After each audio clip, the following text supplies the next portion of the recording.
Pues damos comienzo a la sesión. Buenas tardes, gracias a todos por venir.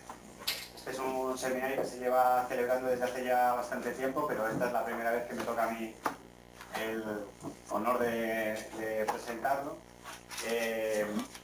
Y a quien voy a presentar hoy es a Juan Francisco Gimeno, que es director ha sido director del Servicio de Estudios del Banco de España y actualmente es director de una de las áreas de este servicio, concretamente de la de análisis y modelización macroeconómica.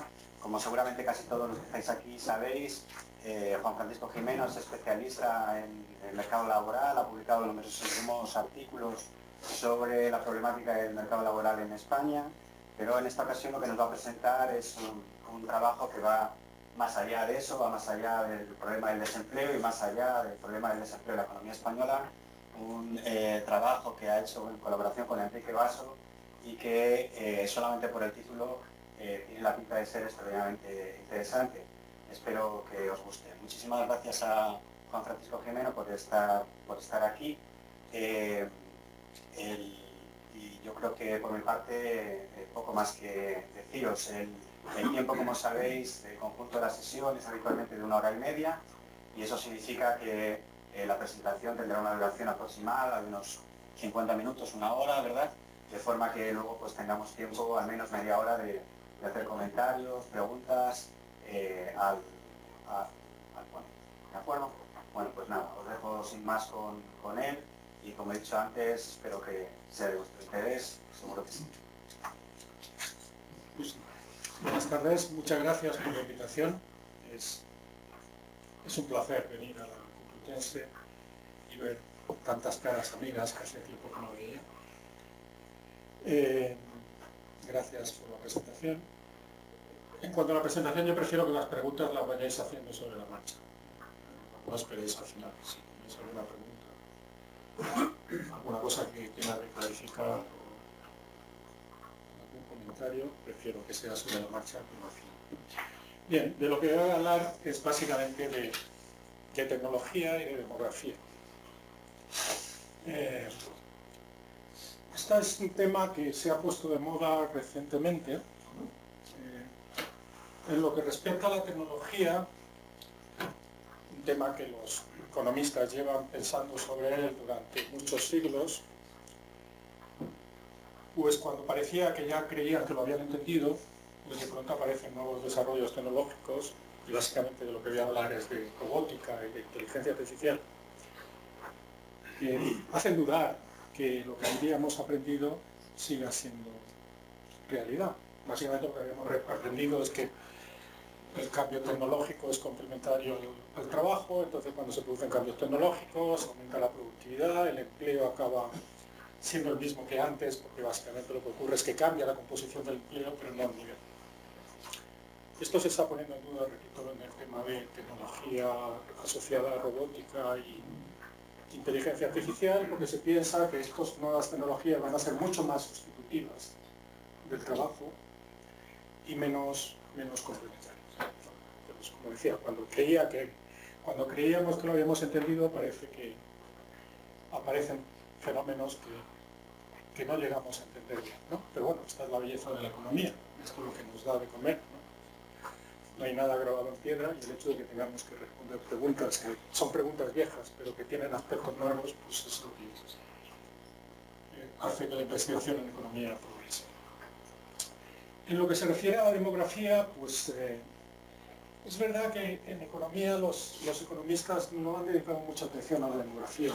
La mayoría de los modelos macroeconómicos que tenemos son modelos en los cuales pues, el crecimiento de la población es exógeno, la estructura de la población no importa mucho. De hecho, siempre, hasta hace poco, la mayoría de los modelos macro eran modelos de agentes representativos. Solo últimamente estamos avanzando con modelos con agentes heterogéneos. Y como decía, la demografía no era un protagonista principal en la mayoría de los modelos macro. Y lo que ha pasado recientemente es que el cambio demográfico que estamos viendo, que se está produciendo y que vemos que se va a producir, es de tal magnitud que hace que nos lleguemos a replantear si de verdad la demografía importa o no importa. Y cuando uno empieza a pensar sobre estos temas, temas de las consecuencias económicas de los cambios demográficos, pues se da cuenta de que hay un menú amplio de temas sobre lo que sabemos bastante poco. Yo no suelo recomendar los capítulos del informe anual del Banco de España, y mucho menos en ámbitos académicos, pero si miráis uno de los capítulos del último informe anual, va precisamente de esto, de cómo el cambio demográfico hace que cambie la eficacia de la política monetaria y de la política fiscal, que cambie la estabilización económica, que cambie el consumo, que cambie la inversión, que cambie el mercado de trabajo, que cambie la educación, que cambie la productividad, y todo ello con consecuencias para el crecimiento en el largo plazo.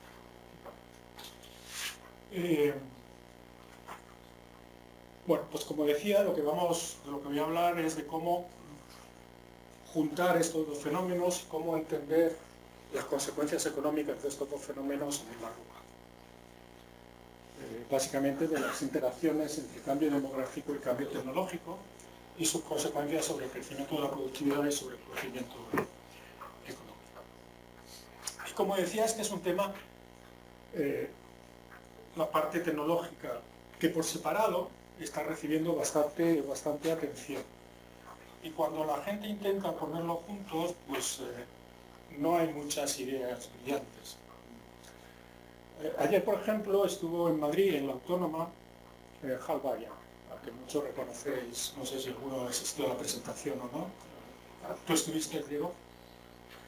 Bueno, pues lo que Hal Varian viene a decir cuando habla de este tema es básicamente este gráfico que tenéis aquí. Este es el típico gráfico del mercado de trabajo que se enseña en primero de carrera, donde tienes una curva de demanda, una curva de oferta, y lo que decía Hal Varian es, bueno, sabemos que por la automatización la curva de demanda se va a desplazar un poco hacia abajo, el cambio demográfico hace que va a haber menos gente, con lo cual la curva de oferta se desplaza un poco más arriba. Por tanto, lo que vamos a ver en el empleo no va a cambiar nada, estamos en un mercado neoclásico y los salarios tampoco van a sufrir. De hecho, lo que él dice es, el desplazamiento de la curva de demanda va a ser más pequeño que el desplazamiento de la curva de oferta. Y por tanto, por razones que tienen que ver con la evidencia que se está recogiendo sobre los efectos del cambio tecnológico sobre el empleo, que por ahora son pequeños, y por tanto lo que vamos a tener es un aumento de salarios, y de hecho vamos a tener un aumento de salarios en empleos más gratificantes, porque esta nueva tecnología pues, nos permite redefinir lo que es un puesto de trabajo y demás, ¿no? Una de las razones por la que él dice que el desplazamiento de la curva de demanda va a ser pequeño es que un puesto de trabajo es algo que requiere un conjunto de tareas y que la automatización permite que máquinas realicen determinadas tareas pero no puedan sustituir todo el conjunto de tareas. Con lo cual vamos a tener trabajos más gratificantes porque las tareas más rutinarias, menos agradables, las realizarán las máquinas y nosotros haremos las más gratificantes y además nos pagarán más. Eso es un poco la visión optimista. Lo que yo voy a contar es todo lo contrario. Es una visión pesimista. Y lo voy a contar, pues como os decía, en un modelo macro. Hal Varian es micro y entonces se preocupa solo del mercado de trabajo. Yo lo voy a contar en un modelo macro de equilibrio general, donde tratamos de incorporar algunos de los desarrollos recientes sobre cómo modelizar los nuevos cambios tecnológicos y sobre las consecuencias de los cambios demográficos. Obviamente en este modelo macro hay cosas que faltan. Por ejemplo, no hay heterogeneidad. No vamos a tener individuos que se comporten diferentemente, de forma diferente a lo largo del ciclo vital como nos comportamos nosotros. No somos iguales cuando tenemos 20 años que cuando tenemos 60. Yo por lo menos no soy igual. No tengo los mismos gustos ni hago las mismas cosas. Esa heterogeneidad no la vamos a tener. Luego os contaré cómo podría incorporarse en el modelo. No vamos a tener efectos vía composición de consumo, o vía demanda. Este tipo de efectos no lo vamos a tener, pero vamos a tener otros que creo que son relevantes, creo que la gente no ha pensado suficientemente sobre ellos y creo que el modelo que os voy a contar ilustra bastante bien estos efectos. Y de paso, el modelo es un modelo, el paper es un paper teórico, es un ejercicio cuantitativo, no hay mucha evidencia empírica, pero de paso pues intentaré dar alguna evidencia empírica así a pinceladas que permitan sustentar estos modelos, estos efectos de los que voy a hablar. El paper está escrito conjuntamente con Enrique Basso, que es un colega del Banco de España, como siempre el coautor es muy importante. Yo no hubiera podido escribir el paper sin él y quiero creer que él tampoco lo hubiera podido escribir sin mí, pero no estoy seguro de eso. Entonces, bueno, os paso a contaros de qué va esto.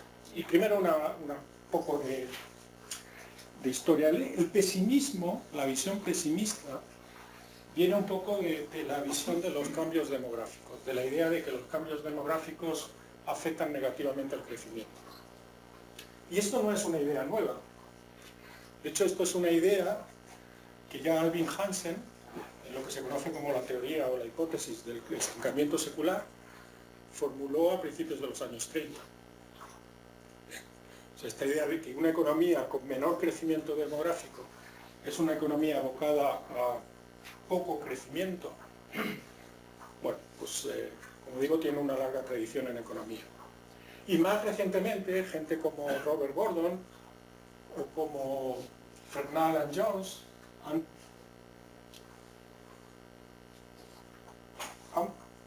incidido sobre esta idea. Desde un punto de vista empírico, desde un punto de vista teórico, el principal culpable del renacimiento de la hipótesis del estancamiento secular es Larry Summers, que ha estado desde 2013-2014 hablando de que estamos en este tipo de régimen.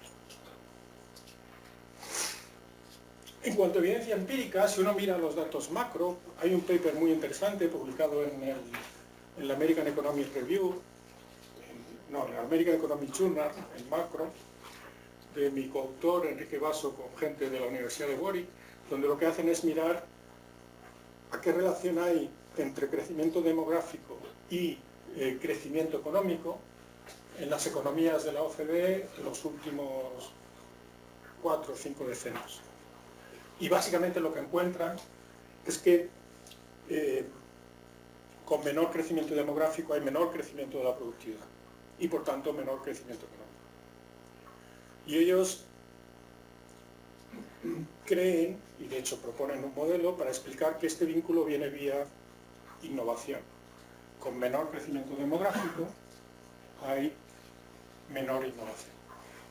Menor crecimiento demográfico y envejecimiento de la población, porque normalmente el menor crecimiento demográfico va asociado a que la población, la composición de la población por edades, pues se va desplazando hacia los de mayor edad.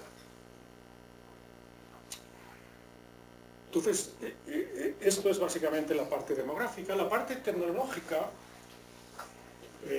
aquí lo fundamental en los últimos años han sido los papers de Daron Acemoglu y Pascual Restrepo, que han estado modelizando toda esta nueva idea de la automatización con lo que ellos han llamado el Task-Based Framework, o sea, modelos, funciones de producción en las cuales, en lugar de decir qué es lo que se produce, lo que importa es cómo se produce.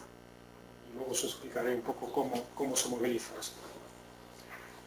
Y básicamente lo que ellos vienen a decir es, bueno, esto del cambio demográfico tiene consecuencias, pero también tiene una cosa positiva, y es que con menor crecimiento demográfico los países tienen más incentivos a automatizarse, a invertir en máquinas, a introducir robots, y de esta manera pues esto tiene un mayor crecimiento de la productividad y por tanto este mayor crecimiento de la productividad compensa el efecto negativo del cambio demográfico, con lo cual en el largo plazo pues al final no hay por qué pensar que el crecimiento económico se tenga que resentir.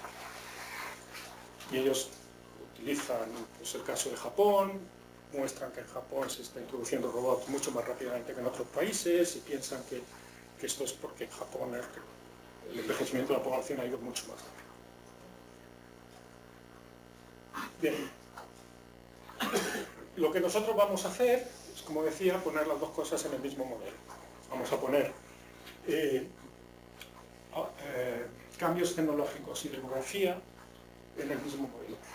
Y por cambios tecnológicos, y esto es muy importante para entender lo que vamos a hacer en el paper, vamos a distinguir dos cosas.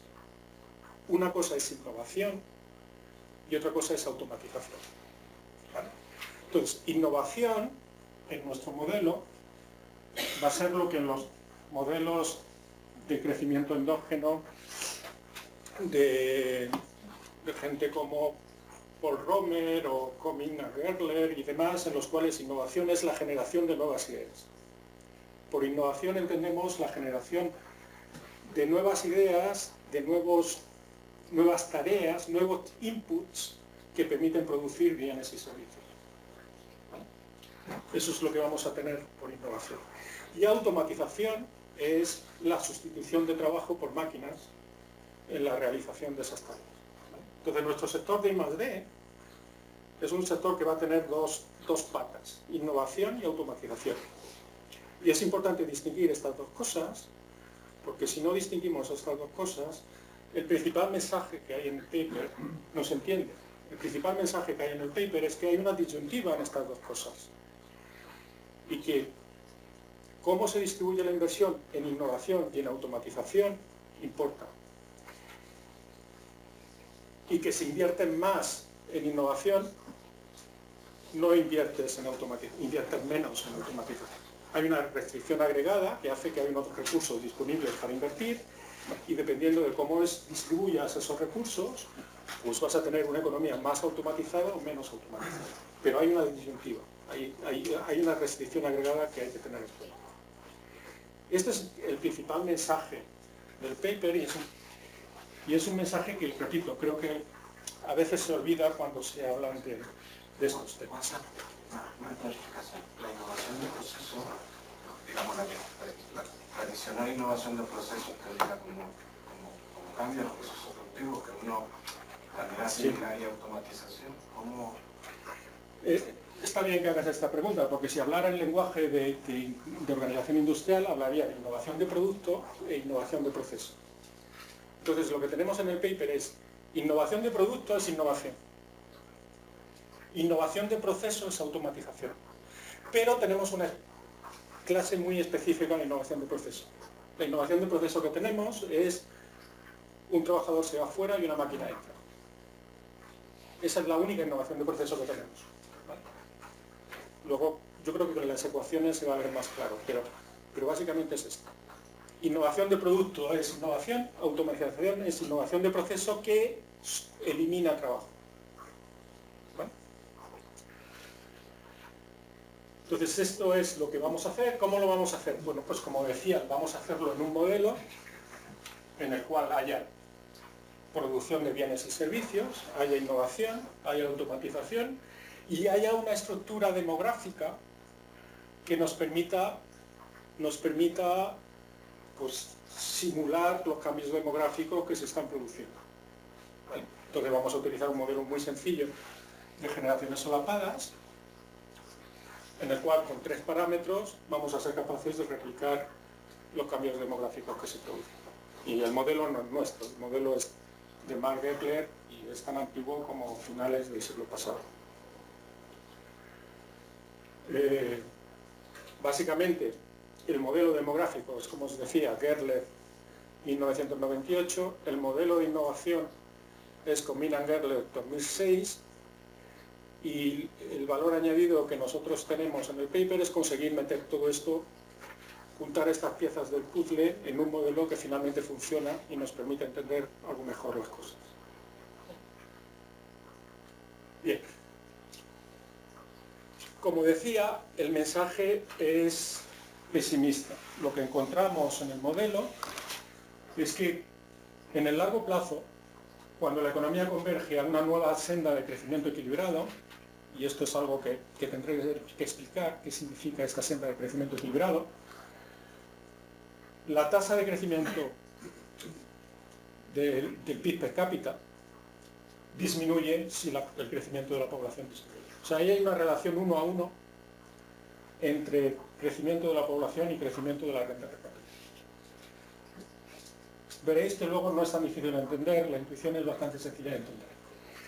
Aquí donde dice always, debería decir almost always. Hay un caso en el cual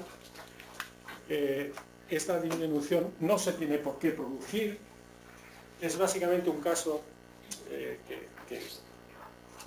que estamos desarrollando ahora, que es cuando el capital humano, cuando tenemos en cuenta el capital humano, cuando tenemos en cuenta ajustes del capital humano y cuando tenemos en cuenta que a medida que la economía se automatiza, el capital humano también crece, de alguna manera en paralelo con la automatización. Pero en todos los demás casos, si no hay este ajuste en el capital humano, esa relación existe. Y no es difícil de entender. Luego, cuando uno lo piensa, es bastante fácil de entender.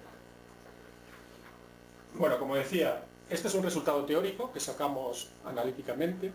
Luego hacemos simulaciones y simulamos el modelo y miramos pues, qué efectos tienen determinados cambios. Y lo que encontramos es que los efectos de la transición demográfica son más fuertes en Europa que en Estados Unidos, porque la transición demográfica en Europa va a ser más intensa, el envejecimiento de la población va a ser más intenso y más rápido que en Estados Unidos. Encontramos que esta idea de la disyuntiva entre innovación y automatización sale muy claramente de las simulaciones del modelo. En todos los casos que vamos a ver, las dos actividades se mueven en sentido contrario. Y encontramos escenarios en los cuales, si no imponemos esta condición de balance growth path, la economía converge a una situación en la que no hay trabajo. Y eso es lo que llamamos localización. Esto es lo que llaman algunos una singularidad, en la cual, no sé de dónde viene la singularidad, suena a película de ciencia ficción, pero es una situación en la cual el trabajo deja de ser un factor fundamental para la producción de bienes y servicios en toda la economía. En nuestro modelo el trabajo va a dejar de ser un factor fundamental para la producción de bienes y servicios en determinadas tareas. Pero en este escenario es para todas las tareas. ¿De acuerdo? Bien. Esto es básicamente lo que os voy a contar. Y si hubiera alguna pregunta, creo que es el momento de hacerla.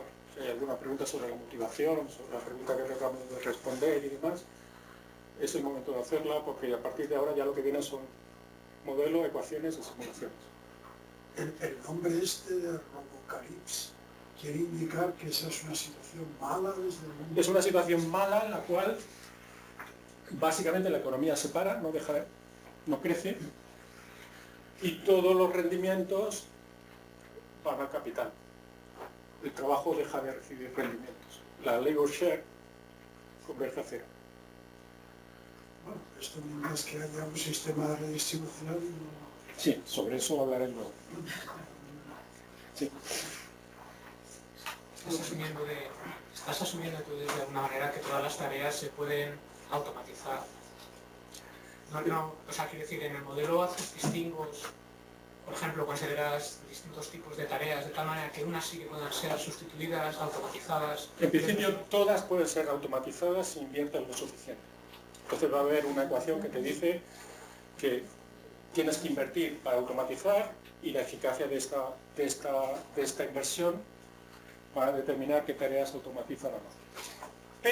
Pero hay un supuesto sobre esto que también es importante, y es cuando una nueva tarea aparece, cuando hay una innovación y aparece una nueva tarea, esa nueva tarea necesariamente tiene que ser realizada por trabajo. No puede ser automatizada. O sea, no puedes innovar y automatizar al mismo tiempo. ¿Vale? Primero innovas, encuentras la nueva tarea y con el paso del tiempo esa tarea la puedes automatizar o no. Entonces en tu modelo hay momentos que la innovación desaparece, porque si para generar nueva idea necesitas a una persona. No, bueno, vamos a verlo, no tiene por qué. En innovación pasa lo mismo. En innovación, para innovar tienes que invertir. Entonces, mientras tengas suficientes recursos para invertir, puedes seguir innovando. Lo que sí ocurre es que la automatización se para, y se para en el momento en el cual no innovas. ¿Vale? Si tú dejas de innovar y dejas de crear nuevas tareas, la automatización tiene un límite, porque ya no tienes nuevas tareas que automatizar. ¿Vale?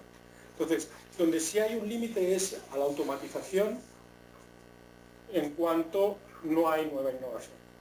Pero en principio, si tienes recursos para innovar, ¿veis? Vas generando nuevas tareas, pues generan nuevas tareas y automatización. Sí.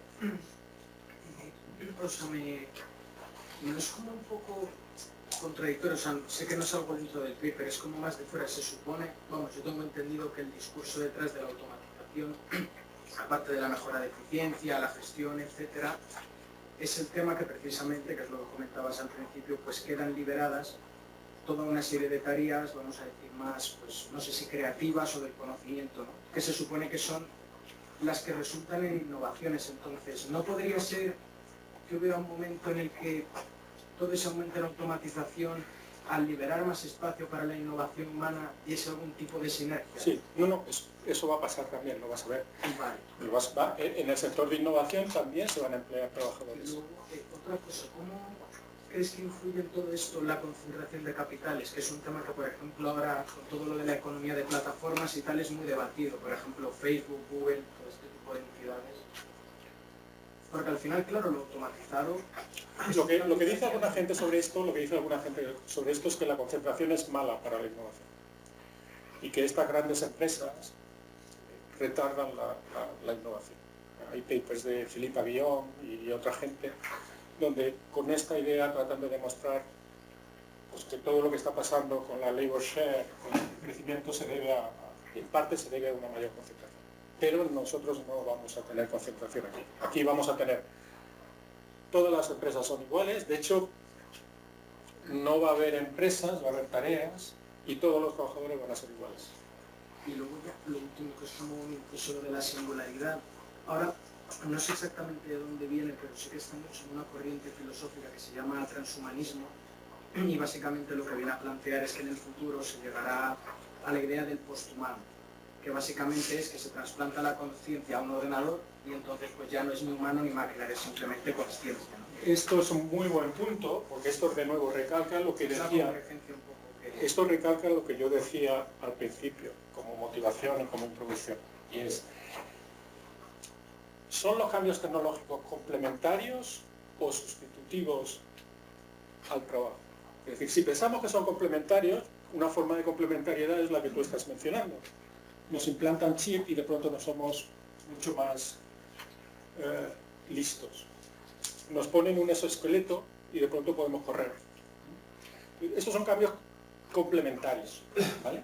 Estos son cambios tecnológicos complementarios. No son de estos de los que voy a hablar, porque de estos sabemos, repito, de estos es el cambio tecnológico que hemos estudiado, que han estudiado los economistas durante los últimos 2 o 3 siglos. ¿Sí? No son de estos cambios tecnológicos de los que vamos a hablar. Vamos a hablar de cambios tecnológicos que sustituyen. ¿Vale? Bueno, esta es la estructura del modelo. Sí. No sé si o contestado la opción, pero ya que necesito es momento de preguntar el tema de los backshoring, o sea, el retorno de las actividades productivas a los países de salarios altos, porque el trabajo y por lo tanto el salario no es un factor de competitividad tan importante. Ahí vas a contar algo. El modelo es un modelo de economía cerrada. Entonces estamos hablando de un solo, del mundo. Por tanto, no hay sector exterior, no hay mecanismos de transmisión vía sector exterior. De todas formas, si piensas que la difusión tecnológica es parecido a la innovación, si piensas que lo mismo que requiere la innovación lo necesitas para difundir la tecnología, para adoptar tecnologías más avanzadas, el resultado es lo mismo. O sea, el modelo es isomórfico a un modelo con difusión tecnológica. O sea, yo aquí os voy a hablar de un país que está en la frontera, que es una economía cerrada y por tanto se trata de impulsar el crecimiento tecnológico en la frontera. ¿Vale? Si pensáis en un país retardado, bueno, yo creo que eso se puede adaptar solamente a lo que le voy a llamar innovación, llamarlo difusión tecnológica. Y es lo mismo. Haz una pregunta, que igual lo vas a explicar ahora. Pero con las tareas que define autor tradicionalmente, las manuales tú las pondrías en automatización. No, yo no voy a distinguir entre tareas rutinarias, manuales, intelectuales y demás. ¿Vale? No lo voy a distinguir. Lo puedes hacer y podría suponer que automatizar un determinado tipo de tareas es más costoso que automatizar otro tipo de tareas. Que la eficacia, la efectividad de la inversión, la eficiencia de la inversión en automatización de determinadas tareas es más cara o es menor. Repito, no va a haber heterogeneidad, pero se puede introducir heterogeneidad. De la misma manera, como decía antes, no hacemos las mismas tareas cuando tenemos 20 años que cuando tenemos 60 años. Entonces, de la misma manera, puedes introducir por el lado del trabajo heterogeneidad en las tareas. Va a haber un poco de heterogeneidad, porque aquí el trabajo va a poder elegir si trabaja en innovación o trabaja en producción. ¿Vale? Y entonces hay un poco de heterogeneidad. Y hay un poco de heterogeneidad que tiene que ver con la edad, ahora lo explicaré, pero no más que eso. Bien, entonces, como repito, este es el modelo, este es el esquema del modelo. Por encima de la línea discontinua, la demografía. Hay trabajadores y estos trabajadores en algún momento se jubilan. Esta jubilación es lo que les da un motivo para ahorrar. ¿Vale? Y vamos a tener 3 parámetros, que son los 3 que van a marcar la evolución demográfica. ¿Cuánta gente nace? ¿Cuánta gente se muere? ¿Y a qué edad se produce la transición entre trabajador y jubilación? Con estos 3 parámetros podéis replicar cualquier tipo de cambio demográfico. ¿Vale? Y lo que vamos a hacer es calibrar esos 3 parámetros observando la evolución demográfica de Estados Unidos y de Europa. Sería muy difícil meter algún tipo de seguridad social ahí. Bueno, si pones seguridad social, lo que va a ocurrir es que los ahorros se van a ver afectados, dependiendo del sistema de seguridad social, y entonces, dependiendo de cómo sea el sistema de seguridad social, vas a tener más o menos ahorro. Pero el efecto marginal del envejecimiento será el mismo, el ahorro va a aumentar. Entonces, esta estructura demográfica lo que determina es cuánto se ahorra en esta economía, cuántos recursos hay disponibles para invertir. ¿Y cuántos recursos hay disponibles para invertir? Hay 3 inversiones en el modelo. Una es capital físico, el de siempre, y luego se puede invertir en innovación o en automatización. ¿Vale? Entonces, en el lado de la producción vamos a tener 2 subsectores. El subsector donde se ocupan los trabajadores, o el conjunto de tareas donde se ocupan los trabajadores, y el conjunto de tareas que están automatizadas, que realizan los robots. Entonces, estos sectores producen bienes intermedios y hay un productor del bien final que agrega esos inputs intermedios en un bien final. ¿Vale? Como decía, este es un modelo exclusivamente de oferta. Solo estamos caracterizando la oferta de la economía. ¿Vale? Por el lado del sector de I+D, en el lado del sector de I+D, como decía, si inviertes en innovación, aparecen nuevas tareas.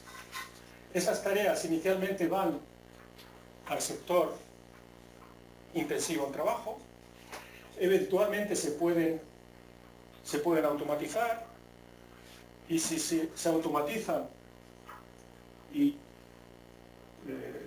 inviertes en el robot necesario para automatizarla, pues entonces pasan al sector intensivo en robots. Entonces, el conjunto de tareas A es como voy a denominar a las tareas realizadas por los robots, realizadas por las máquinas. El conjunto de tareas global en la economía es Z, y por tanto Z menos A es el conjunto de tareas que realizan los humanos en este mundo. ¿Bueno? Bien, 2 cosas. Una ya la he mencionado. Inicialmente estas tareas nuevas que proceden de la innovación tienen que pasar por el sector de trabajo, intensivo en trabajo. La segunda, la innovación, y aquí es donde entra la heterogeneidad. Para innovar, en el modelo, en el benchmark, luego tenemos otras extensiones que hablaré después, pero en el benchmark lo que tenemos es que para innovar necesitas trabajadores. Y lo que vamos a suponer es que los trabajadores son más eficientes en innovación cuando son más jóvenes. Sobre esto podemos discutir mucho, pero la eficiencia de la innovación es mayor cuanto más trabajadores jóvenes tienes. Vale. Entonces podéis ver lo que va a ocurrir. El envejecimiento de la población va a tener un efecto también sobre la eficiencia de la innovación. ¿Vale? La forma en que lo vamos a hacer es suponiendo que cuando una nueva cohorte entra en el mercado de trabajo, una parte de esa cohorte se va a innovación. Y con el paso del tiempo abandona la innovación y se va al sector de producción. Y una vez que se va al sector de producción, ya no puede volver a la innovación. ¿Vale? O sea, yo empecé mi carrera en la universidad creyendo que estaba contribuyendo a la ciencia y a la innovación, y luego me fui al Banco de España, ¿vale? Que es otra cosa. No sé muy bien qué es lo que se produce en el Banco de España. ¿Vale? Bueno, pues una vez que haces esa transición ya no puedes volver. ¿Vale? Esa es la forma en la que cómo lo vamos a hacer. ¿De acuerdo? Bien. Bueno, pues entonces... La eficiencia del trabajo también es mayor, o sea, el trabajo en producción también es mayor porque es más joven. No, eso no lo vamos a incluir aquí. Como decía, en producción son todos iguales. En producción son todos iguales. Y aquí... Entiendo que lo planteas muy fuerte. Porque bueno, los grandes pensadores que han alcanzado la mayoría de sus aportaciones científicas cuando han sido personas mayores. No es verdad. De hecho, la evidencia anecdótica es justo todo lo contrario. La gente que obtiene premios de investigación o los premios Nobel, incluso en economía, son premiados por cosas que hicieron cuando eran jóvenes. No, estoy hablando de la innovación industrial. No estoy hablando de los premios. O sea, no, pero fíjate. Que aportan el desarrollo en las empresas es gente que ha estado trabajando y desarrollando el sistema. O sea, yo de hecho, por ejemplo, tengo patentes de hace 10 años y no las tenía hace 40. A ver, yo creo que estamos hablando de cosas distintas. Creo que estamos hablando de cosas distintas. Estamos hablando de experiencia frente a creatividad. La creatividad sin experiencia muchas veces es más fácil. Sin duda, sí, ya te he dicho que podemos discutir mucho sobre esto. Por eso te preguntaba que si es una hipótesis del trabajo que haces. No, a ver, como decía, hay razones para pensar esto. Y hay razones, por ejemplo, hay mucha evidencia empírica, cada vez más, sobre cómo de innovadoras son las empresas. Y mucha gente está encontrando resultados con datos de empresas en los cuales cuanto más envejecida es la fuerza de trabajo de una empresa, menos innovadora es. Por países, hay un artículo de Ed Lassier y dos coautores chinos, ahora casi todos los coautores de los grandes economistas en Estados Unidos son chinos, donde muestra que el grado de emprendimiento, las diferencias de emprendimiento por países, están correlacionadas con la estructura por edades. De manera que en los países más envejecidos hay menos emprendimiento empresarial. Y hay menos no solo por un efecto composición, no solo porque los viejos son menos emprendedores que los jóvenes, sino porque los viejos de alguna manera taponan el emprendimiento empresarial de los jóvenes. Esto es evidencia anecdótica, si quieres, muy parcial, pero algunas indicaciones para hacer este supuesto las tenemos. Sí, hay un tipo en Chicago que se dedica a esto que se llama Allenson. Entonces él distingue entre dos tipos de individuos, los conceptualistas, que hacen sus contribuciones muy jóvenes basados en un concepto nuevo, y los experimentalistas, que van poco a poco desarrollando una tarea hasta que al final son capaces un poco de culminar esto, ¿no? Y él da muchísimos ejemplos en la economía, en el arte, en todo, ¿no?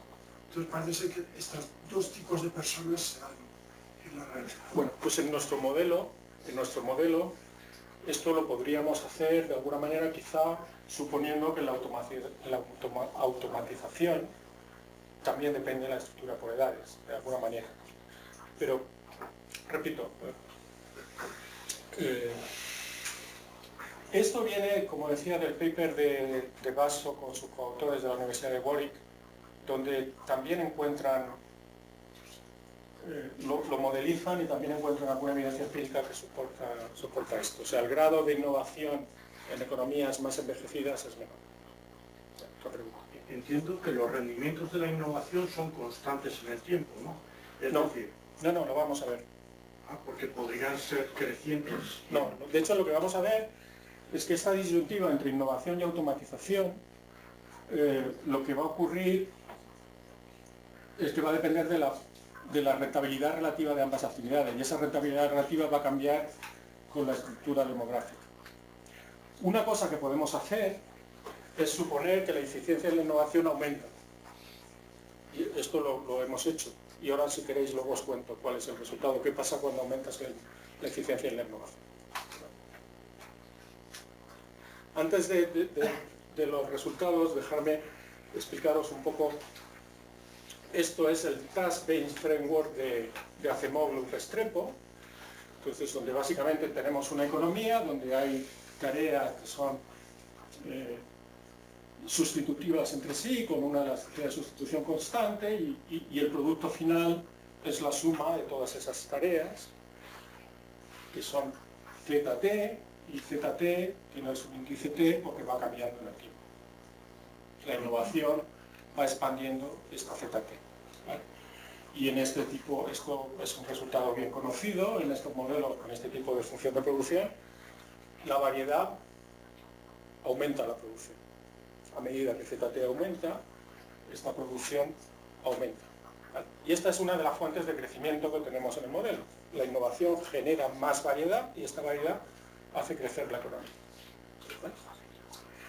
Estos inputs intermedios se pueden producir de dos maneras. ¿Vale? Se pueden producir con robots, y los robots es la combinación de los bienes de equipo tradicionales con máquinas. Y lo hacemos con una función Gonzaglas que nos permite obtener algunos resultados analíticos. ¿Vale? Entonces, con capital, máquinas y inputs intermedios, produces las tareas A, las tareas robotizadas. ¿Vale? Aquí hay un parámetro zeta que significa que las máquinas tienen una productividad diferente al trabajo. Si zeta es mayor que 1, lo que ocurre es que cuando tú automatizas, también ganas productividad. Entonces, zeta mayor que 1 significa que las máquinas son más productivas, y esta es la segunda fuente de crecimiento económico en este modelo. A medida que automatizas, la productividad aumenta. En el modelo básico, zeta va a ser constante. Vamos a suponer que las máquinas son más productivas que el trabajo. En una extensión, vamos a suponer que zeta aumenta con el tiempo. O sea que a medida que robotizas, los robots son cada vez más productivos. ¿Vale? Entonces, zeta T puede aumentar a lo largo del tiempo. El segundo planteamiento no sería respaldable, porque técnicamente, o sea, la literatura y en lo que nos movemos, todos los sistemas de automatización y de robótica y sobre todo inteligencia artificial, en lo que se sustentan es en las tecnologías de machine learning, que técnicamente lo que te vienen a decir pues es que el algoritmo aprende y mejora, ¿no? O sea, incluso me parecería más realista. Puede ser la hipótesis de que los robots fueran más productivos. No, que sean más productivos, O sea, sin que duda. vayan creciendo conforme... Pero cómo varía su productividad a lo largo del tiempo es otra cosa. Depende de qué tareas, ¿no? Y luego hay otro supuesto que veremos después que de alguna manera limita las consecuencias de este efecto de zeta, porque lo necesitamos, y lo que necesitamos para para que exista una senda de crecimiento equilibrado en este modelo, porque si cita aumenta indefinidamente y no tienes límite al crecimiento de cita, pues entonces vamos a la singularidad, vamos al caso en el cual al final todos son robots. Bien, entonces en el segundo sector, en el sector intensivo en trabajo, pues tienes los bienes de capital, los inputs intermedios y el trabajo. Fijaos, el trabajo aquí es proporcional a cuánta gente hay en la economía. O sea, no hay ajuste de oferta de trabajo. El trabajo aquí viene determinado por la demografía. Como os decía antes, uno puede pensar en una extensión en la cual ese trabajo es capital humano y el capital humano se va ajustando en función de cómo avanza la economía. Entonces, ese es el caso que luego hablaremos.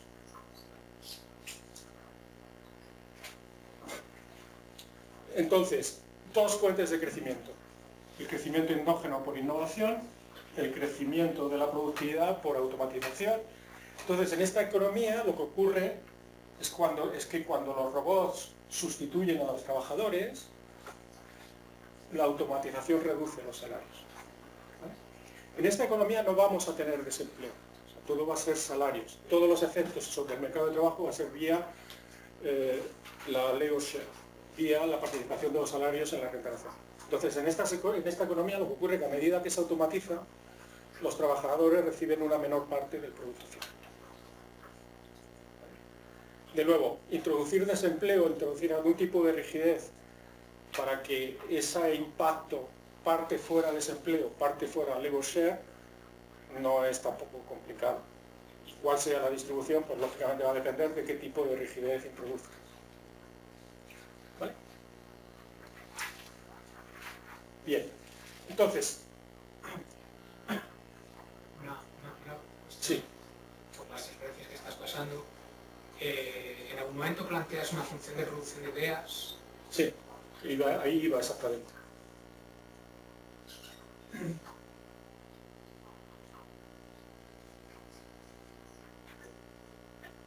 A ver si está. Sí. Innovación. Esta es la ecuación que estabas pidiendo. La tasa de crecimiento de innovación va a depender de un parámetro phi que mide la eficiencia del sector innovador. Cuanto mayor es phi, más obtienes de los recursos invertidos en innovación. ¿Vale? Va a depender de cuánto inviertes y va a depender de cuánta gente se emplea en ese sector.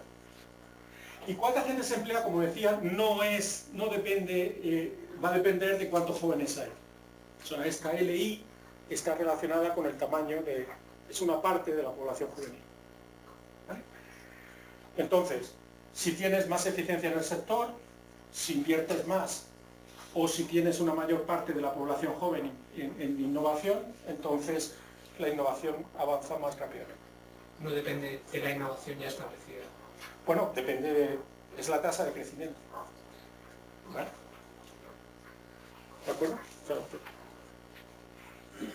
Pero no hay efectos, digamos, escala de la acumulación de crecimiento. Entonces lo que va a ocurrir es que cuando tú innovas, el innovador, el rendimiento que obtiene es una parte del uso de esa innovación en la producción. ¿De acuerdo? Por tanto, el rendimiento que va a obtener el innovador depende de cómo de productivo, de cuántos beneficios obtienen las empresas por esa innovación. Una parte se va al innovador. Entonces, el valor de crear una nueva variedad pues va a depender de la rentabilidad del sector de producción intensivo de trabajo. En automatización lo mismo. En automatización vamos a tener que el crecimiento en este caso el nivel de tareas que son automatizadas depende de un parámetro lambda que mide de nuevo la eficiencia de ese sector. Depende de cuánto inviertes y depende de cuántas tareas no han sido todavía automatizadas. ¿Vale? Si no tienes tareas por automatizar, si z menos a es 0, no puedes automatizar. Entonces z está cambiando, a está cambiando, y lo que puedes automatizar depende de lo que no ha sido todavía automatizado. ¿Vale? Entonces, de nuevo, pues aquí hay un problema de maximización de beneficios, lo resuelves y al final pues tienes que finalmente la rentabilidad, de nuevo, si automatizas, proporcionas al sector de producción de robots una nueva oportunidad para crear máquinas y tu rendimiento es parte de esos rendimientos del sector de producción de robots. Esto es el truco habitual en los modelos de crecimiento endógeno de estas características. Los innovadores se llevan un porcentaje de los beneficios de quien utiliza esa innovación. ¿Vale? Y entonces lo que va a ocurrir de nuevo es lo mismo. Los incentivos a invertir aquí van a depender de cómo de rentable es el sector de producción de robots. ¿Vale? Y entonces es muy fácil de entender lo que ocurre.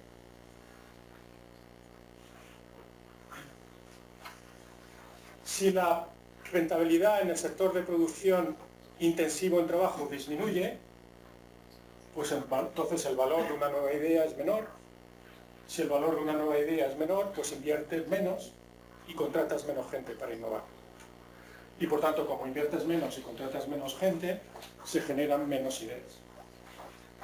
Esto en realidad no significa que ZT disminuya, sino que la tasa de crecimiento de ZT disminuye. Y lo mismo en el sector de automatización. En el sector de automatización, si la rentabilidad en el sector de automatización aumenta en relación al del sector de producción de bienes y servicios, pues entonces el valor de automatizar una tarea aumenta en relación a la innovación y por tanto inviertes más y contratas más gente en ese sector. Y como resultado, pues las tareas automatizadas aumentan. Entonces, es una pregunta que a lo mejor no estoy entendiendo bien el modelo. Si hacemos caso a los últimos resultados que se han encontrado, para generar nuevas ideas cada vez hace falta más gente. Sí. Entonces, de alguna manera, en tu modelo, y ya digo, que no sé si lo estoy entendiendo bien, de alguna manera, en el futuro, si tú quieres generar nuevas ideas, necesitas más gente. De tal manera, entre comillas, que tú podrías ir trasvasando esas personas que dejas de utilizar en la producción para la generación de nuevas ideas porque las necesitas, porque cada vez es más difícil innovar. No sé si eso lo tienes reflejado en el modelo o... No. A ver, tú te estás refiriendo a los trabajos de Nicholas Bloom y John McRae que muestran empíricamente que esto está pasando, que cada vez conseguir una nueva patente que necesita de más recursos y demás. Eso básicamente lo que ellos están haciendo, ellos no tienen ningún modelo para justificar eso, ellos simplemente dicen que las nuevas ideas son más difíciles de tener y básicamente lo que están haciendo es suponer que de alguna manera esta FI está cayendo. Claro, por eso incidía yo antes en esa parte. Esa FI está cayendo y esa FI está cayendo en lo que genera menos innovación. En nuestro modelo, esta FI va a ser constante y la menor innovación viene por el lado de la demografía, viene como consecuencia del cambio demográfico. O sea, de alguna manera nosotros estamos dándole una razón a Bloom y Van Rinen de por qué las nuevas ideas, por qué la innovación está cayendo. Son más costosas. De nuevo, el supuesto es el que es, que los jóvenes son más productivos en la innovación, pero, repito, hay algunos datos que permiten apoyar esa idea. ¿Vale?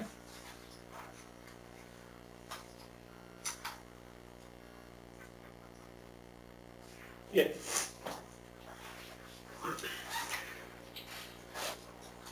Bueno, entonces la automatización es que tú descubres cómo automatizar, pero para automatizar necesitas producir máquinas y esas máquinas pues tienen una determinada función de producción.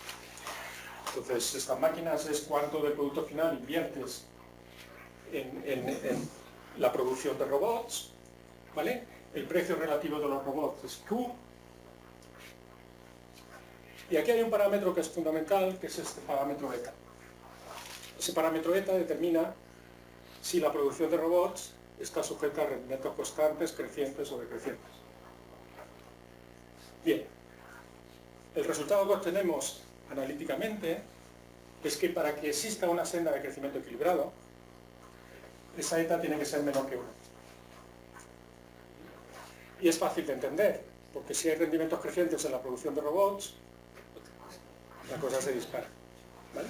Entonces, si ETA es menor que 1, entonces existe una senda de crecimiento equilibrado, y por senda de crecimiento equilibrado nos referimos a una situación en la cual el peso relativo de los dos sectores de producción, el peso relativo del sector de producción intensivo en trabajo y el de producción el de intensivo en robot, el peso relativo se mantiene constante.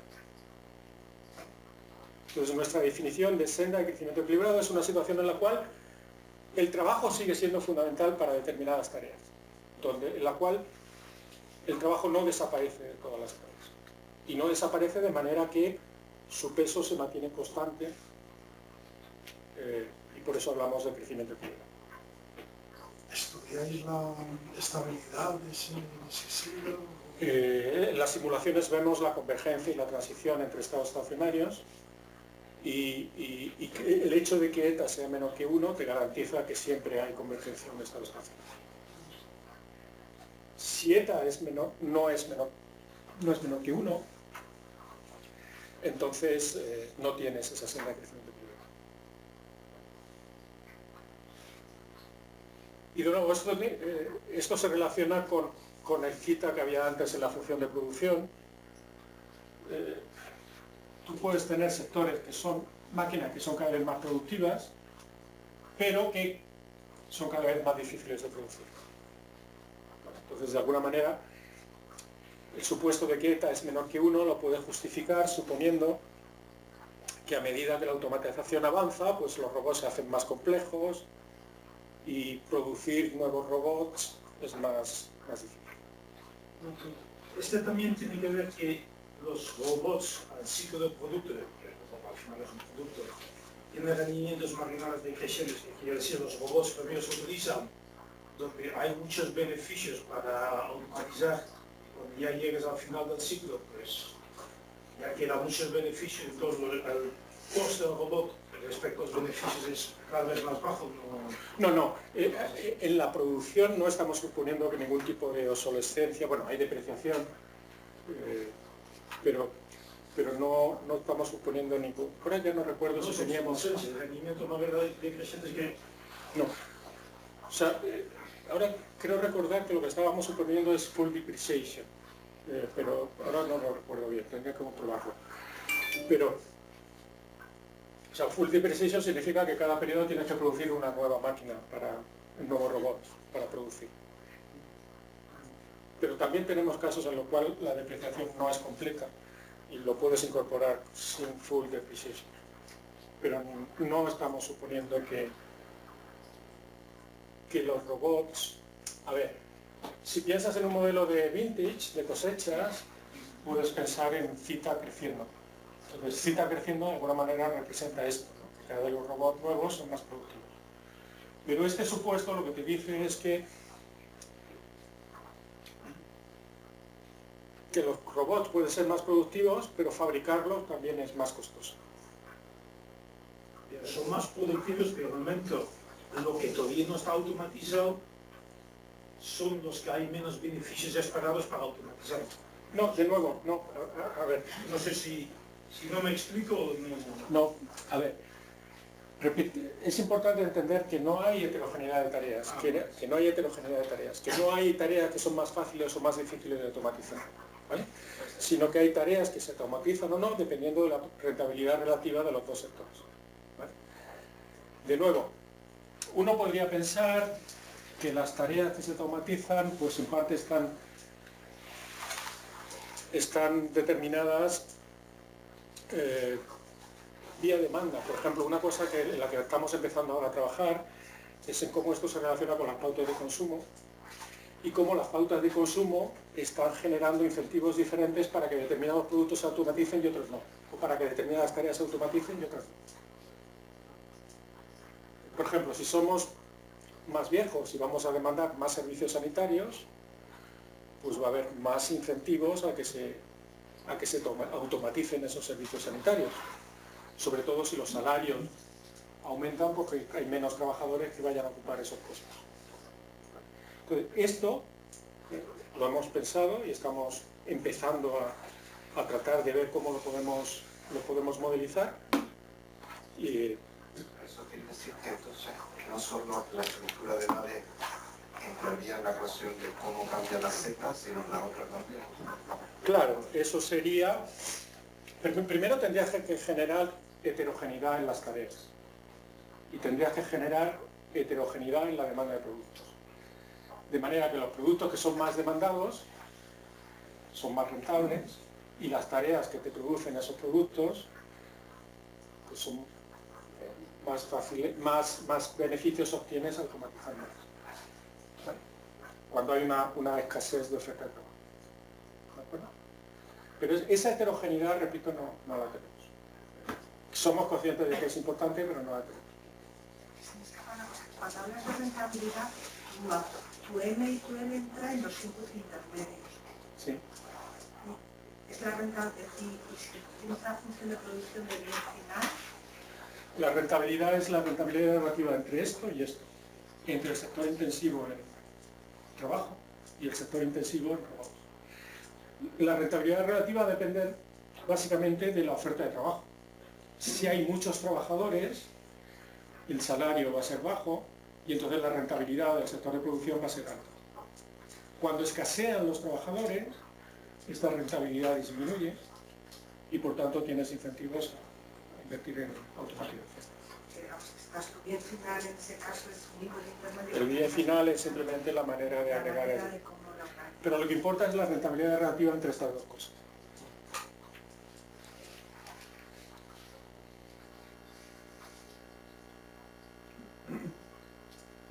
Bien. Repito, esta transparencia es el principal resultado del paper. Lo que viene después son simulaciones. Es simplemente calibración del modelo y ver qué ocurre. Entonces, como os decía, cuando hay una reducción en el crecimiento demográfico, cuando la oferta de trabajo disminuye, en el largo plazo la economía converge a una nueva senda de estado estacionario, a una nueva balance growth path, si eta es menor que 1, y en esa nueva senda el crecimiento per cápita es menor. ¿Vale? O sea que hay una relación 1 a 1 entre crecimiento demográfico y crecimiento económico. Y la razón, permíteme que haga esta aclaración porque creo que es importante y después ya vendrán las aclaraciones. La razón, en principio no entendíamos muy bien este resultado, no entendíamos cuál era el mecanismo por el cual al final el crecimiento demográfico determinaba el crecimiento económico. Pero la razón es bien sencilla de entender. La razón, una vez que estás dispuesto a suponer que hay una senda de crecimiento equilibrado, en esa senda de crecimiento equilibrado lo que determina el crecimiento no es lo que mejor sabemos hacer. Lo que determina el crecimiento es el recurso escaso. Lo que determina el crecimiento, como dice Aguillon, John y Jones, no está limitado por lo que sabemos hacer bien y por tanto somos muy buenos a hacerlo, sino por lo que es esencial para ese crecimiento y no somos capaces de mejorar. ¿Vale? Y en este escenario, cuando estás en una senda de crecimiento equilibrado, repito,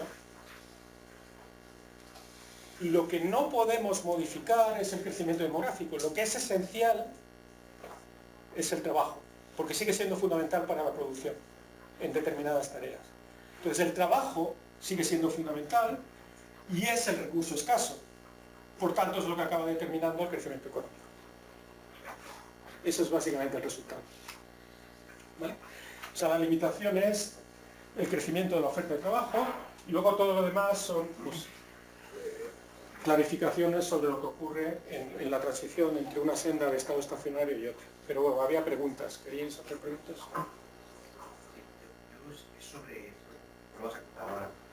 Sobre la aplicabilidad que tiene esto a la realidad. El tema que el supuesto que se está haciendo aquí es no ya solo que es un país, una economía cerrada, sino que es un país desarrollado. Porque en el contexto mundial, ¿no? Vuelvo a repetir, si tú piensas... Tenemos ese crecimiento demográfico. Bueno, vale. Porque dado que el envejecimiento de la población va a generar una caída de PIB per cápita, eso puede generar un incentivo a abrir las economías a la migración. Dos cosas sobre eso. Una ya la he dicho.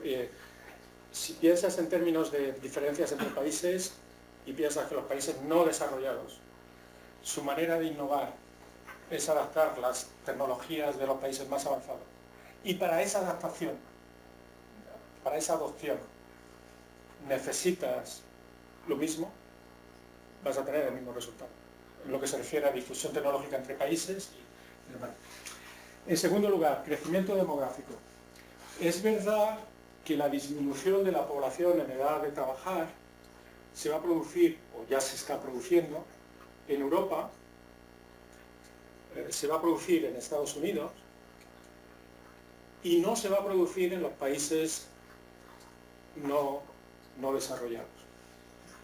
Pero incluso en estos países no desarrollados, aunque no caiga la población, el envejecimiento de la población también va a ser brutal. Y de hecho en países como China vas a tener una caída espectacular, tanto de la población como de la población joven. Entonces,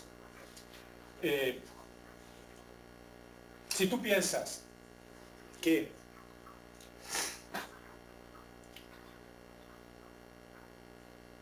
un trabajador en África es lo mismo que un trabajador en Europa, igual de productivos, y que no va a haber barreras al desplazamiento de trabajadores entre países, este efecto es menor.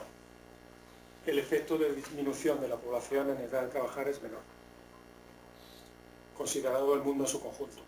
De hecho, la población mundial, pero incluso para la población mundial, se estima que va a haber un límite y se estima que hacia finales de este siglo alcanzaremos el punto en el cual la población empezará a disminuir. ¿De acuerdo? O sea que lo alejas y cuando presenté este papel, a ver, yo empecé a pensar sobre esto hace 2 o 3 años. La primera presentación que hice de estas ideas fue en el Simposio de Análisis Económico en Barcelona hace 2 o 3 años. No sé.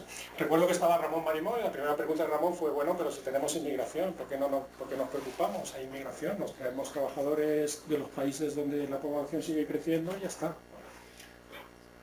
De nuevo, esto tienes que suponer lo que te decía, tienes que suponer que no hay heterogeneidad y que los trabajadores son los mismos, y segundo, que traerlo va a ser fácil, cosa que no parece el caso.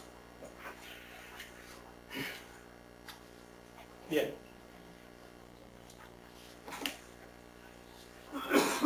Tengo 20 minutos.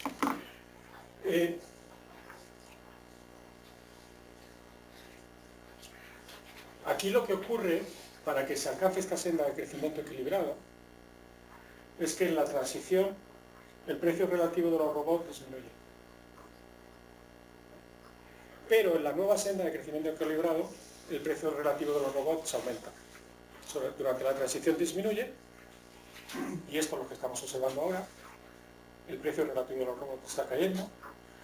Cuando llegas a la nueva senda de crecimiento equilibrado, el precio relativo de los robots aumenta. ¿Por qué aumenta? Porque es menor que uno. Porque la producción de robots tiene rendimientos deficientes a escala. Y eso es lo que garantiza que tienes una senda de crecimiento equilibrado.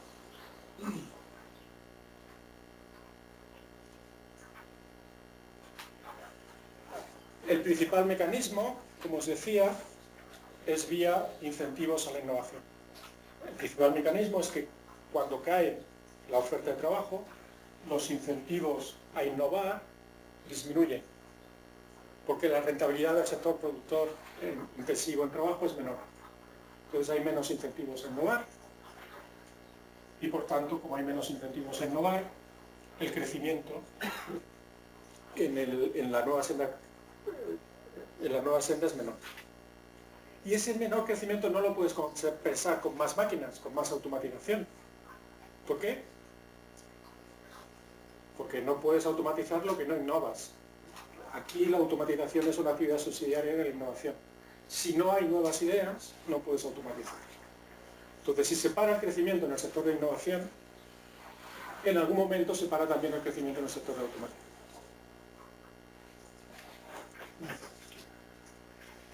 ¿Vale? Bien. Entonces, Paso a las simulaciones. Calibrar este modelo, fijaos, hay un montón de parámetros. Entonces, calibrar el modelo no es trivial, pero tenemos una ventaja. Y es que el modelo de innovación es con Mini Gerlach, y ellos ya lo calibraron. La parte demográfica no es difícil de calibrar, porque repito, con 3 parámetros lo haces. Es más difícil calibrar lo que es robots, la parte de automatización y la parte de producción de robots. ¿Cómo se conceptualiza, bueno, o aquí o en economía en general, no sé, lo que es la tecnología en sí? Porque creo que eso es un tema que, por lo menos, en el área que yo veo que es más business y management, se habla mucho, ¿no?, de que se dice tecnología, pero realmente no hay un concepto de tecnología. Normalmente es como es un comodín, ¿no? Le vas adheriendo cosas en función de lo que... Aquí tecnología son 2 cosas. Aquí la tecnología es muy simple, son 2 cosas. ¿Cuántas tareas hay para producir? Y si esas tareas las producen, se sirven con hombres o con robots. O sea, ¿cuántas tareas y quiénes las hacen? Exacto. Es básicamente eso. Ya sabes, los economistas somos gente de mente muy simple. Nos gusta simplificar mucho las cosas. No, bueno, pero al menos pone lo que es. Mejor que decir, es que yo luego leo y no se dice lo que es. Prefiero eso. También asumes que la tecnología es un juego. Perdón. También asumes que la tecnología es un juego. No, a ver, estoy suponiendo que las nuevas tareas son isomórficas a las anteriores. ¿Vale? Solo que hay más y más variedad, generan más, pero son isomórficas a las anteriores. A ver, que hay nuevas tareas y que hacemos cosas diferentes ahora que en el pasado es evidente. De hecho, Halbarian tiene una transparencia en la que dice: no han desaparecido tantas tareas. Cuando hablamos de sustitución, lo que dice Halbarian es: si uno mira la lista de ocupaciones en Estados Unidos, este catálogo de ocupaciones en Estados Unidos, uno ve las mismas tareas ahora, las mismas ocupaciones ahora que hace 40 años. De hecho, solo hay una que ha desaparecido de ese catálogo. ¿Sabéis cuál es? Ascensorista. Ascensorista. Es el que pulsaba el botón cuando te subías al ascensor. Bueno, yo creo que Halbarian se equivoca. Hay muchas más que han desaparecido, si no totalmente,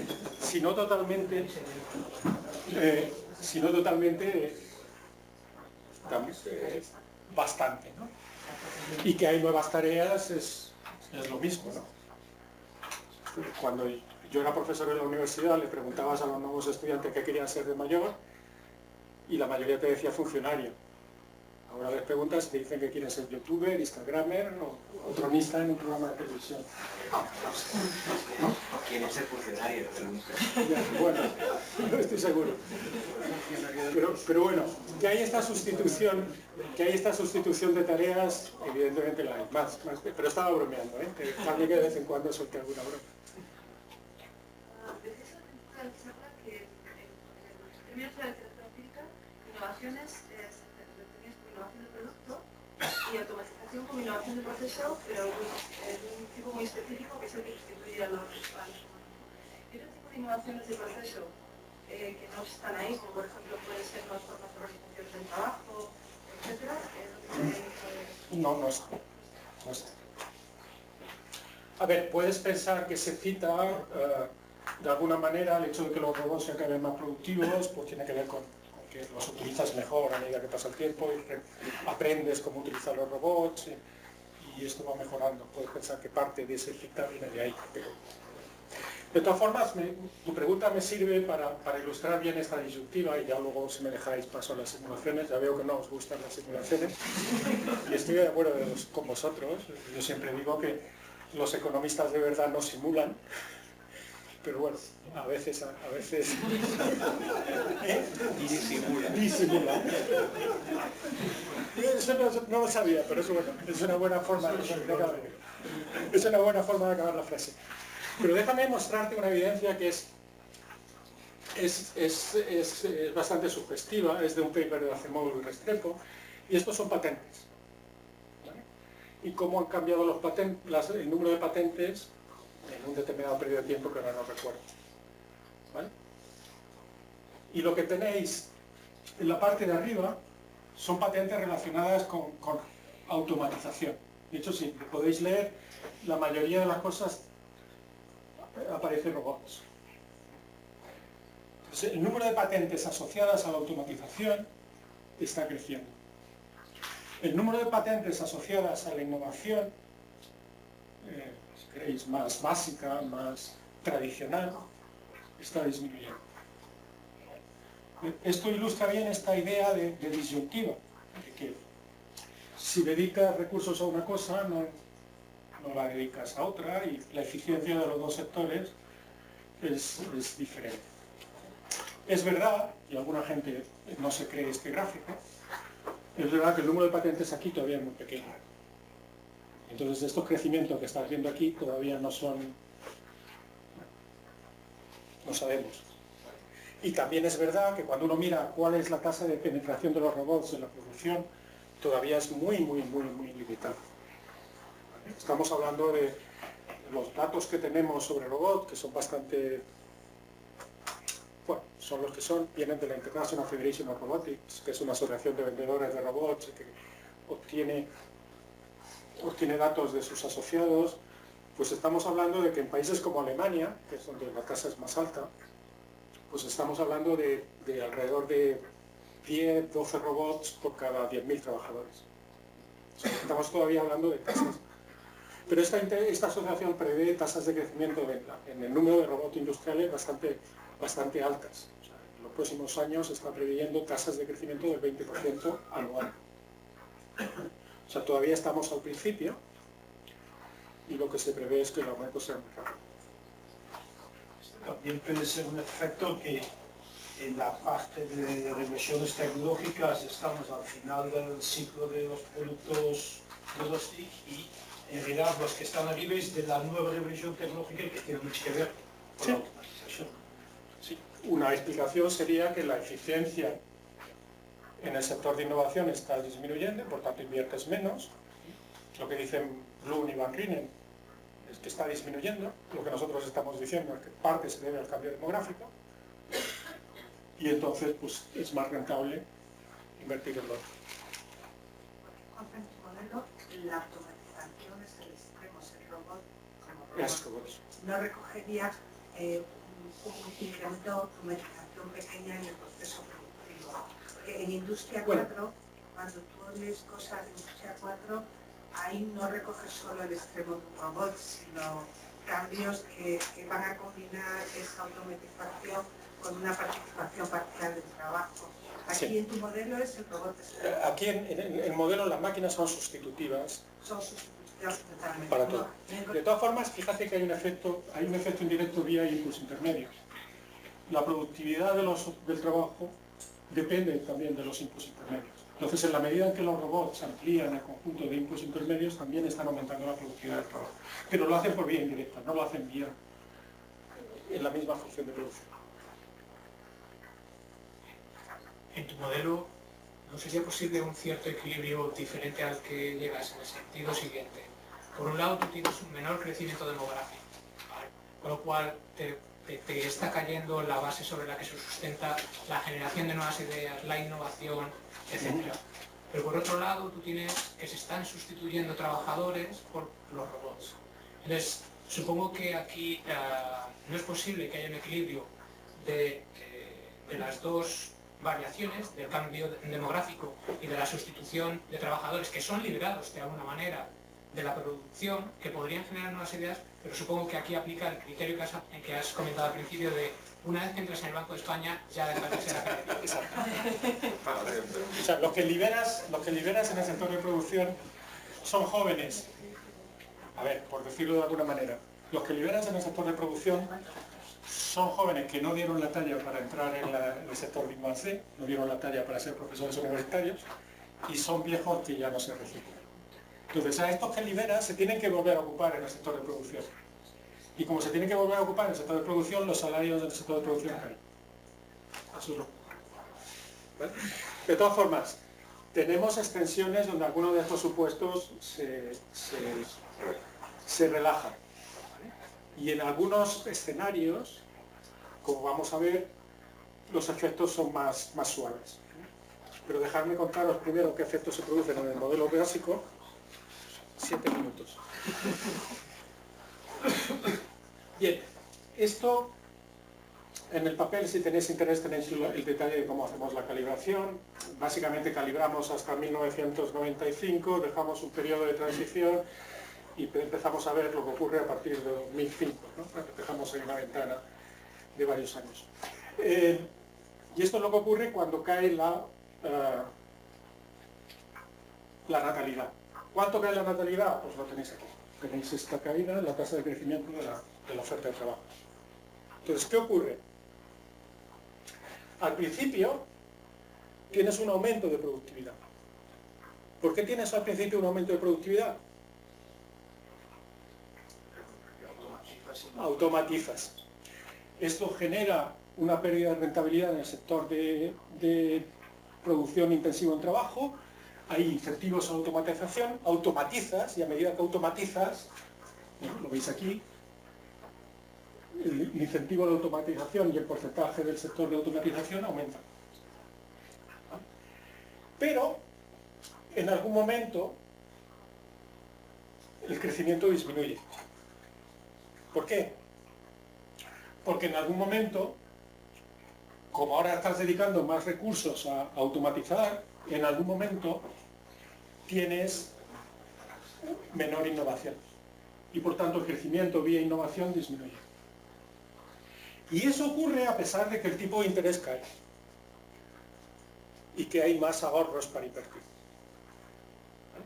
Que este es un resultado también bastante interesante porque la mayoría de los modelos que tratan de generar lo que se llama robocalipse y que tratan de generar un efecto negativo del crecimiento demográfico, tienen que de alguna manera introducir un crecimiento del tipo de interés. Nosotros somos capaces de generar este efecto incluso con una caída del tipo de interés. ¿Vale? Y la caída del tipo de interés se debe a que hay un efecto ahorro y el balance entre ahorro e inversión te genera esta caída del tipo de interés. Que por cierto, es otro tema también bastante investigado recientemente, la idea de que el tipo de interés natural ha caído y que la política monetaria se está haciendo como se está haciendo por esta caída del tipo natural de interés. Bien, esta simulación, esta es, no cae la población, pero la gente se muere menos. Entonces hay un aumento en la longevidad con menor natalidad, de manera que la población no cae, pero vivimos más tiempo. De nuevo, ¿qué ocurre?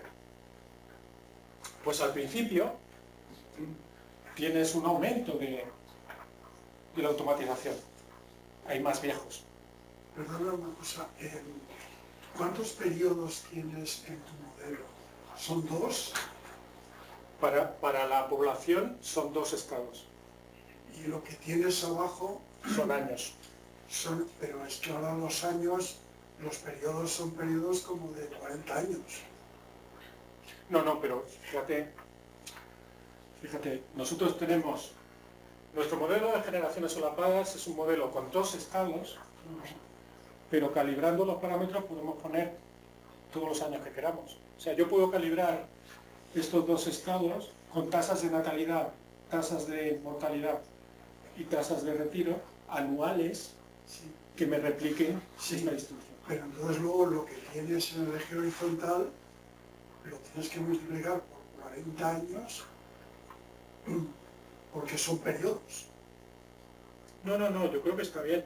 Yo creo que es una pregunta, no estoy en absoluto... No, tú calibras con variables anuales, replicas el modelo, pones una estructura, una frecuencia anual en el modelo y puedes sacar esto. O sea, y cada año va cambiando la población. Sí, una pregunta, ¿no? Cada año va cambiando la población. Y es verdad que solo tenemos 2 generaciones, los que trabajan y los que no. Pero lo puedes replicar con datos anuales. Claro, pero entonces 20 son 20 generaciones. No, 20 son 20 años. Porque los parámetros están todos calibrados en frecuencia anual.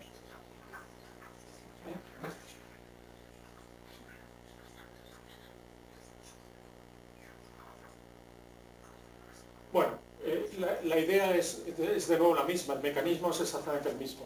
Es los incentivos a automatizar que tienes al principio como consecuencia de que la oferta de trabajo es menor, compensado con la caída del crecimiento del número de variedades, en el número de tareas, que se debe de que aquí si trasvasas recursos a la automatización no va menos. ¿Vale? Entonces estos son simplemente simulaciones inventadas, nos inventamos unos números. Otra cosa que podemos hacer es... Perdón, ¿por qué crece la parte última del número de variedades y el efecto sobre el crecimiento? Crece porque al final hay una reversión de la oferta de trabajo. O sea, al principio tienes una caída en la natalidad y un aumento en la longevidad, pero luego estos viejos se tienen que morir. Y a medida que se van muriendo estos viejos, tienes que tener más natalizada para mantener crecimiento constante en la población. ¿Vale? Lo que pasa es que al principio nacen menos niños porque la gente vive más y quieres mantener la población constante. Pero cuando ese efecto se acaba, pues tienes que... Esto es decir, bueno, en lugar de inventarnos los números, vamos a coger los números que nos dan las Naciones Unidas sobre lo que va a pasar en Estados Unidos y en Europa en los próximos, no sé, quiero recordar que era hasta 2070.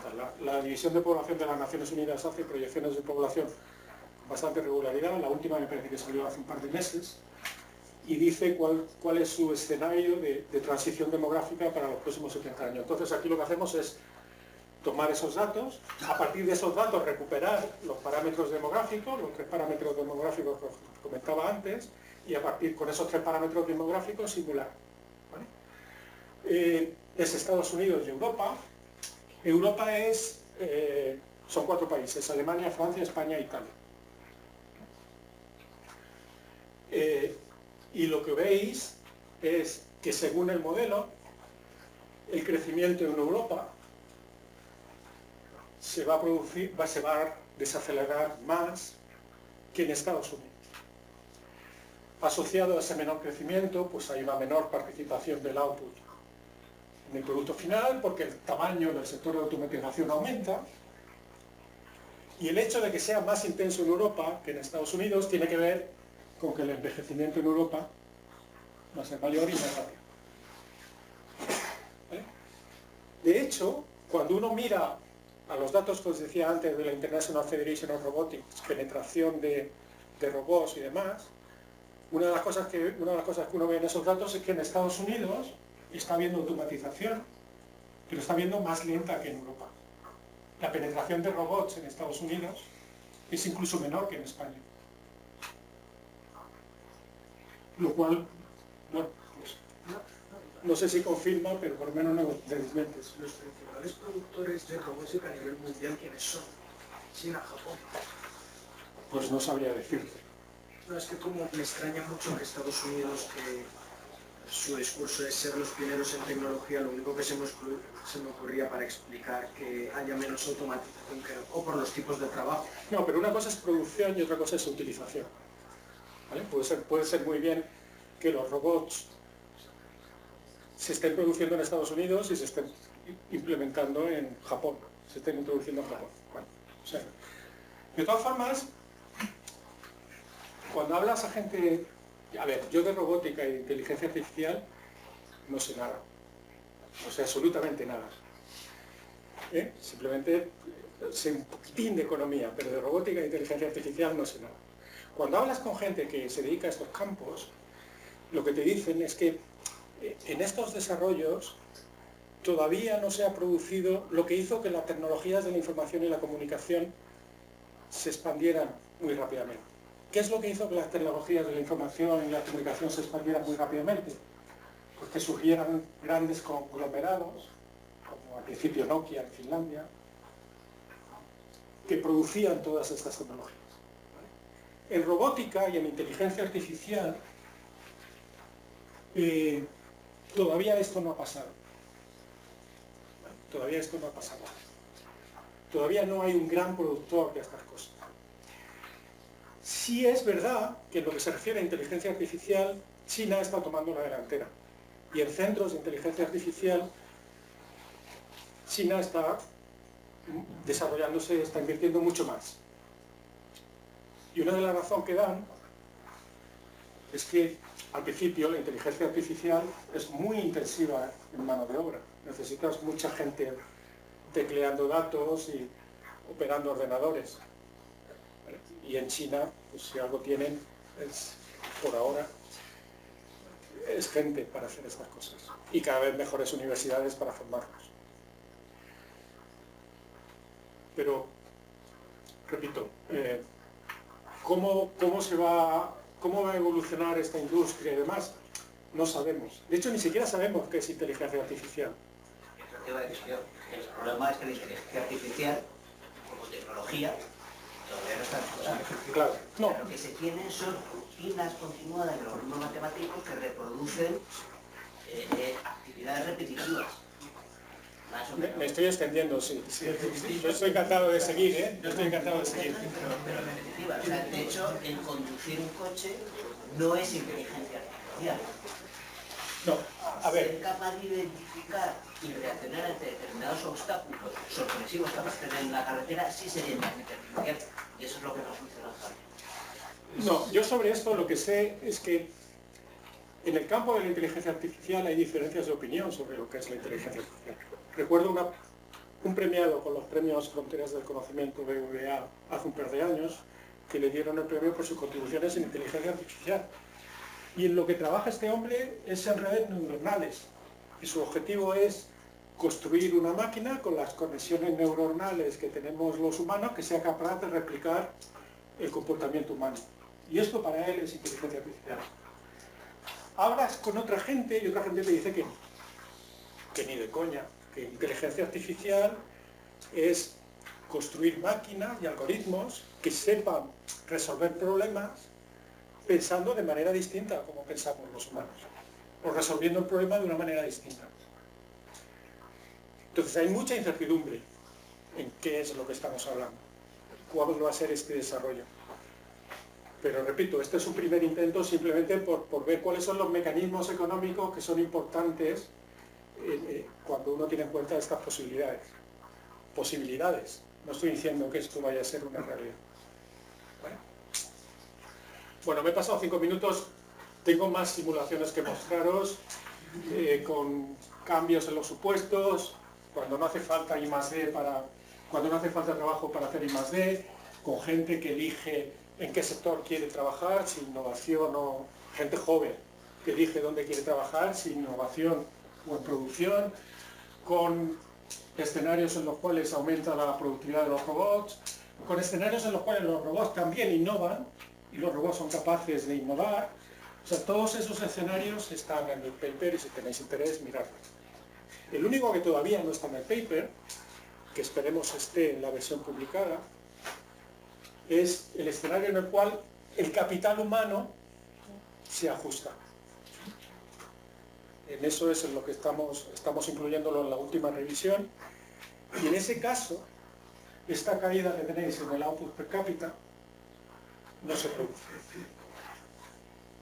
Entonces, la única manera que tenemos de esto es hacer que los humanos sean cada vez más productivos porque tienen más capital humano y ese capital humano aumenta a medida que aumentan los robots. Es la manera de ajustar la oferta de trabajo para compensar el cambio de población. Lo cual al final es un resultado que tampoco es novedoso, porque, como os decía al principio, lo que hemos aprendido estudiando los cambios tecnológicos en el pasado es que cuando hay un cambio tecnológico complementario al trabajo, este cambio complementario al trabajo suele ser sesgado en favor de determinadas cualificaciones y la manera en que se ajusta la economía es invirtiendo en educación. No digo que habrá que ver lo que se invierte. Bueno, esta es la idea. Esta es la idea. Formando mejor a los trabajadores o consiguiendo universidades más eficientes, aunque se invierta menos, cambias la composición de la oferta de trabajo de manera que la composición de la oferta y de la demanda se mantengan equilibradas y por tanto no tengas efectos sobre el empleo. Esta es una conclusión que a mí me sirve para decir que el mejor amigo de los rectores son los economistas. Entonces esto es lo que dice la economía. Es una forma de retornar la complementariedad. De otra forma de retornar la complementariedad. Es decir, mire, a medida que la economía se hace más automatizada y más compleja, uno necesita también trabajadores que sepan interactuar con eso. Entonces, si aumentas, si los trabajadores, este trabajo humano es igualmente aumenta en productividad a medida que aumenta la productividad de los robots, pues entonces vuelves al equilibrio. Equilibrio que es el que tienen Acemoglu y Restrepo en su papel. Acemoglu y Restrepo en su papel encuentran que no hay este efecto negativo porque supone que hay un ajuste de la demanda de la oferta de trabajo que compensa. Primero, ellos no modelizan la innovación, suponen que la innovación es exógena y suponen que cuando la innovación cambia, la oferta de trabajo se ajusta para proporcionar el trabajo necesario que necesita la economía. Por este mecanismo, ellos no tienen ese resultado. Si no tienes este mecanismo, entonces las noticias son pesimistas. Si no tienes esto viene a decir que el crecimiento demográfico tiene consecuencias negativas sobre el crecimiento económico y todo ello pues te lleva a pensar muchas cosas sobre, pues eso, en este escenario pesimista, qué tipo de políticas vas a necesitar para hacer frente a estos cambios, ¿no? Porque fijaos, si es cierto que vamos a tener esta caída del labor share, o incluso mayor, si nos vamos al caso que a Luis no le preocupaba porque si trabajan los robots nosotros vamos a vivir mejor. En este caso, esto es lo que llamamos robocalipse. Fijaos, en este caso la caída de la participación del trabajo en la renta nacional es bestial. Entonces la pregunta es, en esa economía, pues, ¿qué tipo de políticas redistributivas necesitamos? ¿No? ¿Qué tipo de políticas redistributivas necesitamos? Claramente no son las tradicionales. No puedes hacerlo vía impuestos y transferencias porque la magnitud de la redistribución que tienes que hacer es bestial. Entonces tienes que pensar en otro tipo de políticas. Y alguna gente piensa pues, en políticas predistributivas, que se llaman ahora, que es distribuir no los productos, sino la propiedad de los robots y del capital. ¿Es impuestos sobre los robots? Eso no... Impuestos sobre los robots. Impuestos sobre los robots, en definitiva, son impuestos sobre el capital. Son impuestos sobre el capital. Pero si pones impuestos sobre... entonces puedes pensar, de nuevo, impuestos sobre el capital, pero repito, bajo mi punto de vista, la magnitud del impuesto que necesitas aquí es muy grande. Con lo cual piensas que debe haber distorsiones, por otro lado, bastante fuertes. Entonces, por otra parte, si tú pones impuestos sobre los robots, pues imagínate qué es lo que va a pasar. La rentabilidad de la automatización, ¿qué ocurre? Disminuye. Y si disminuye la rentabilidad de la automatización, ¿qué pasa con el crecimiento de la productividad? Disminuye porque automatizas menos. Pero haces más rentable la innovación. Sí, pero de nuevo, haces más rentable la innovación, pero una fuente del crecimiento que tienes aquí no la tienes. Entonces puedes tener más crecimiento vía innovación, pero tienes menos crecimiento vía automatización. Todo el mundo perdería mejor. El beneficio social y el beneficio privado. A ver, fijaos que en ningún momento he hablado de análisis de bienestar aquí. Yo estoy de acuerdo con Luis. Si vamos a un mundo en el cual los robots hacen todo el trabajo y yo puedo divertirme y conseguir utilidad haciendo otras cosas, viendo a ganar en Madrid todos los días, por ejemplo. No siempre, alguna vez perderán. Si yo tengo utilidad, si yo soy feliz con esa vida, el primer error de tu charla. Bueno, tenía si yo soy feliz viviendo esa vida, pues... ¿Queréis pedir una buena semana laboral de 15 horas? 15 horas. Sí, sin duda. Pero de nuevo, eso plantea dos problemas. Uno, redistribución. O sea, ¿quién me paga a mí Movistar para que yo pueda ver al Real Madrid todos los días? Y en segundo lugar, problema también de utilidad. Bueno, el ocio también tiene rendimientos decrecientes, ¿verdad? En algún momento la utilidad marginal del ocio debería ser negativa, supongo. Pero bueno, esto ya es otra discusión. Esa es otra discusión. No sé, muchas gracias por vuestra atención y por vuestro interés.